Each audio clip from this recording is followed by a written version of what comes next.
Good morning! So magluluto na naman ang person. So meron ako ditong leftover na pritong dumpilas-dumpilas ang tawag namin dyan. And then, lalagyan ko siya ng tomato, kalamansi, at saka bawang sibuyas. So i-renovate natin siya guys para hindi masayang. So ayaw na nila ng prito. So lalagyan natin ng konting sabaw yan. So hihiwain ko muna itong tomato.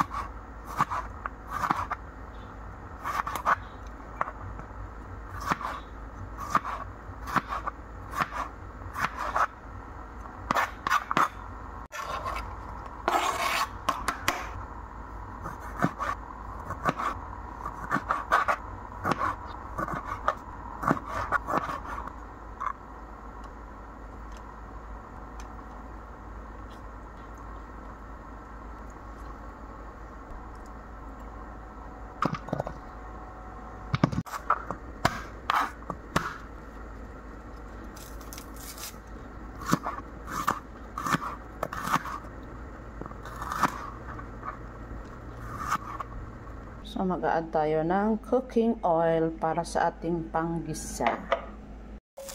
So, isutin muna natin yung ating mga aromatic.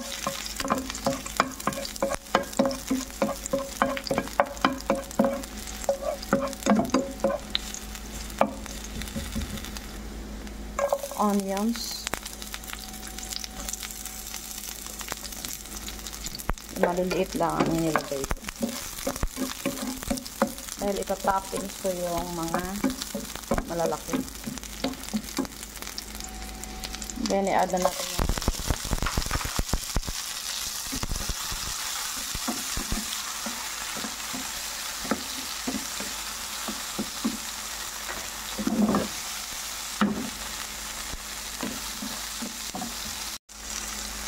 then, mag-add tayo ng more liquid seasoning.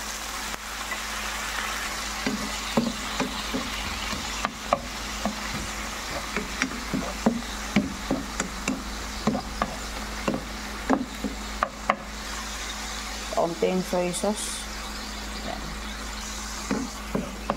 Then, imikos-mikos mo yan dyan, char.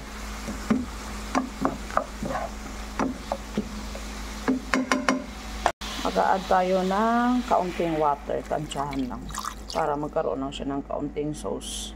Mag-a-add tayo ng paminta. Then, mag-a-add tayo ng kaunting sugar, pampabalansi ba?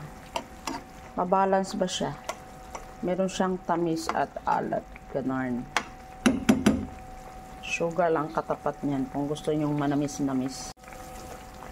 I-add na natin tong lemon juice. Siyempre, wag mong kalimutang tikman.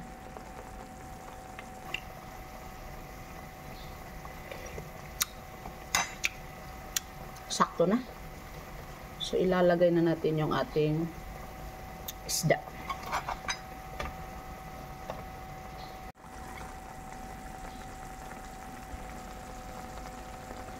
So, i-mix-mix na natin yan. Lagay natin yung ganyan. Para lumasa yung isda sa ating sauce. So, ganito ang gawin nyo kapag sawa na sa prito yung inyong mga anak. Gusto ko dito, medyo spicy sana, kaso maanghang, hindi nila magugustuhan. Saka iwas tayo ngayon sa maanghang.